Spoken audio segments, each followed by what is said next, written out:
اعوذ باللہ من الشیطان الرجیم بسم اللہ الرحمن الرحیم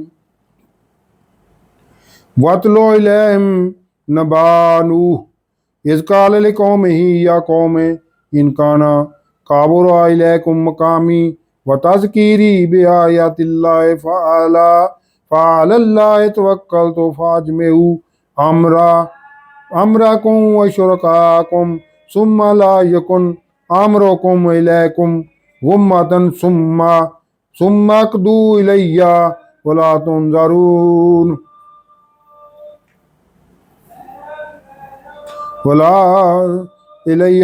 تُنظَرُونِ فَإِنْ تَوَلَّيْتُمْ فَمَا سَأَلْتُكُمْ مِنْ أَجْرٍ إِنْ أَجْرِيَ إِلَّا عَلَى اللَّهِ وَأُمِرْتُ أَنْ أَكُونَ مِنَ الْمُسْلِمِينَ۔ صدق اللہ العظیم۔ آج معزز سامعین و ناظرین، السلام علیکم ورحمۃ اللہ وبرکاتہ۔ آج ہم سورہ یونس کی آیت نمبر 71 سے 93 تک کا مطالعہ کریں گے۔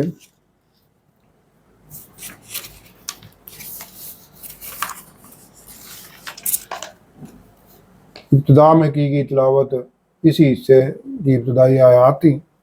اب اس آیت 71 سے 93 تک کا ترجمہ اور تفسیر النور۔ اللہ کا ارشاد ہے کہ آپ صلی اللہ علیہ وسلم ان کفار کو نوح علیہ السلام کی خبر سنائیں جب انہوں نے اپنی قوم سے کہا کہ اے میری قوم، اگر تم پر میرا کھڑا ہونا بھاری پڑ رہا ہے، یعنی یہ نبوت اور رسالت تم پر بھاری پڑ رہی ہے اور اللہ کی آیات کے ساتھ نصیحت کرنا بھی بھاری پڑ رہا ہے، تو میں نے تو بس اللہ ہی پر بھروسہ کیا ہے، بس تم جمع کر لو اپنا سب کچھ اور اپنے شریکوں کو بھی ملا لو، پھر تم پر کوئی شک نہ رہ جائے، پھر جو ہو سکے میرا کر لو۔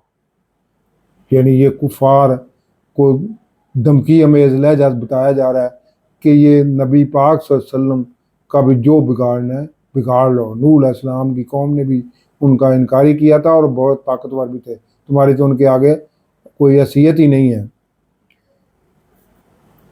اور مجھے کوئی مہلت نہ دو، یہ نوح علیہ السلام نے اپنی قوم سے کہا تھا۔ اور اسی دھمکی میز لہجے میں کفار کو بتایا جا رہا ہے کہ حضور کی ذات بھی کا بھی میں پاسبان ہوں، نگہبان ہوں، جو کرنا ہے کر لو، پھر اگر تم منہ پھیر لو میں تو تم سے کچھ دعوت حق کے لیے اجرت نہیں مانگ رہا۔ واقعہ حضرت نوح علیہ السلام کا بیان کیا جا رہا ہے، لیکن کفار کو بھی اسی دھمکی سے بتایا جا رہا ہے۔ میرا اجر تو نہیں مگر اللہ پر، اور مجھے حکم ہوا ہے کہ میں مسلمانوں میں رہوں۔ تو انہوں یعنی قوم نوح علیہ السلام نے نوح علیہ السلام کو جھٹلایا، تو ہم نے اسے یعنی نوح علیہ السلام کو اور جو ان کے ساتھ کشتی میں تھے انہیں نجات دے دی، اور انہیں ہم نے زمین پر خلیفہ مقرر کر دیا۔ یعنی باقی ساری گمراہ قوم نسل انسانی کو غرق کر دیا طوفان نوح میں، اور ان کی نسل ہی باقی رہی جو مسلمان تھے اور جو کشتی میں سوار تھے، اور وہی اس وقت خلیفہ ثانی، اسی لیے حضرت نوح علیہ السلام کو حضرت آدم علیہ السلام کے بعد خلیفہ ثانی کہا جاتا ہے۔ اور جنہوں نے ہماری آیات کو جھٹلایا ان کو ہم نے پانی میں ڈبو دیا، تو دیکھو کیسا انجام ہوا جنہیں خبردار کیا گیا تھا۔ یعنی ان کو اطلاع دی گئی تھی کہ باز آ جاؤ، تمہیں بھی یہ ہے کفار مکہ، تمہیں بھی تنبیہ کی جا رہی ہے کہ باز آ جاؤ۔ پھر اس کے بعد اور رسول علیہ السلام ہم نے ان قوموں کی طرف بھیجے جو ان کے پاس روشن دلیلیں لے کر آئے، لیکن وہ تمام نشانیوں کے باوجود ایمان لانے والے نہیں تھے، جس کا پہلے انکار کر چکے تھے۔ اسی طرح ہم مہر لگا دیتے ہیں مشرکوں کے دلوں پر، یعنی یہ جو نہ ماننے والے مشرک اب بھی موجود ہے، ان کے دلوں پر مہر غفلت ثابت کر دی گئی ہوئی ہے، وہ اس حق کی تبلیغ کو پہچان ہی نہیں رہے۔ پھر ان کے بعد ہم نے موسیٰ اور ہارون علیہ السلام کو فرعون اور اس کے سرداروں کی طرف بھیجا اپنی نشانیوں کے ساتھ، تو انہوں نے تکبر کیا اور وہ مجرم تھے۔ تو جب ان کے پاس ہماری طرف سے حق آیا تو انہوں نے کہا یہ تو کھلا جادو ہے۔ یعنی موسیٰ علیہ السلام جب یہ لے کے گئے اژدہا وہ عصا اور دستے ید بیضا جو ہے وہ اور یہ عصا کا سانپ بن جانا۔ موسیٰ علیہ السلام نے کہا کہ کیا تم حق کے بارے میں ایسا کہہ رہے ہو جب وہ تمہارے پاس آیا ہے؟ کیا یہ جادو ہے؟ اور جب کہ جادوگر فلاح نہیں پاتے۔ آل فرعون نے کہا کیا تم موسیٰ اور ہارون علیہ السلام ہمارے پاس اس لیے آئے ہو کہ ہمیں آباء و اجداد کے طریقوں سے پھیر دو اور زمین پر تم دونوں کی بڑائی یعنی سرداری قائم ہو جائے؟ ساری غفلت تو یہ سرداری کی تھی، یہ فرعون بھی اسی سرداری کے گمان میں تھا۔ اور ہم تم پر ایمان لانے والے نہیں ہیں، یعنی ہماری سرداری چھیننے والے ہو تو ایمان کیوں لائیں؟ اور فرعون بولا کہ میرے پاس ہر ماہر جادوگر کو لے آؤ۔ اور پھر جب جادوگر آ گئے ان سے موسیٰ علیہ السلام نے کہا کہ ڈالو جو تم نے ڈالنا ہے، یعنی جو جادو کرنا ہے کر لو۔ یہ دن مقرر کیا گیا تھا فرعون کی طرف سے ہی، اور وہ سب علاقے کے لوگوں کو اکٹھا کیا ہوا تھا، اپنی امت کو سب کو اکٹھا کیا ہوگا کہ ان کا جھوٹ نعوذ باللہ ظاہر ہو جائے گا۔ یہ کفار یہ جو جادوگر ہیں وہ موسیٰ علیہ السلام اور ہارون علیہ السلام پر قابو پا لیں گے تو یہ سب کے سامنے جھوٹے ثابت ہو جائیں گے۔ پھر جب انہوں نے ڈالا یعنی اپنا جادوگروں نے کر لیا تو موسیٰ علیہ السلام نے کہا یہ تو تم لائے ہو یہ جو جادو ہے، بے شک اللہ اسے باطل کر دے گا، یعنی یہ غلط ثابت ہونے والے ہو تم تو بے شک اللہ مفسدوں کے عمل کو کامیاب نہیں ہونے دیتا، اور اللہ اپنے کلمات سے حق کو حق کر دیتا ہے، بے شک مجرموں کو کتنا ہی برا لگے۔ یعنی حق کا ہی غلبہ ہونا ہوتا ہے، بے شک جو مرضی کو اس کے دل پہ گزرے حق نہیں غالب آنا ہے۔ تو کوئی موسیٰ علیہ السلام پر ایمان نہ لایا مگر چند اس کی قوم کی اولاد سے، فرعون اور سرداروں سے ڈرتے ہوئے کہ کہیں وہ انہیں کسی مصیبت میں مبتلا نہ کر دے۔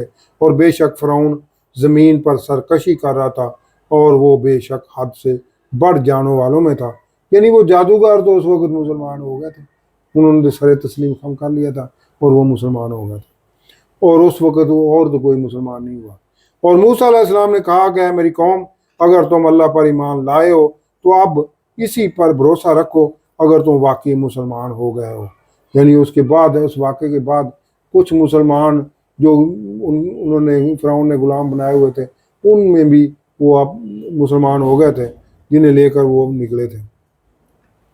تو انہوں نے کہا کہ ہم نے اللہ پر بھروسہ کیا، اے ہمارے رب ہمیں ظالموں کے لیے تختہ مشق نہ بنا، اور اپنی رحمت فرما کر ہمیں کافروں سے نجات دے۔ اور ہم نے موسیٰ علیہ السلام اور اس کے بھائی کو وہی بھیجی کہ مصر میں اپنی قوم کے لیے کچھ گھر بناؤ اور اپنے گھروں کو قبلہ رخ کرو اور نماز قائم رکھو اور اہل ایمان کو خوشخبری دے دو۔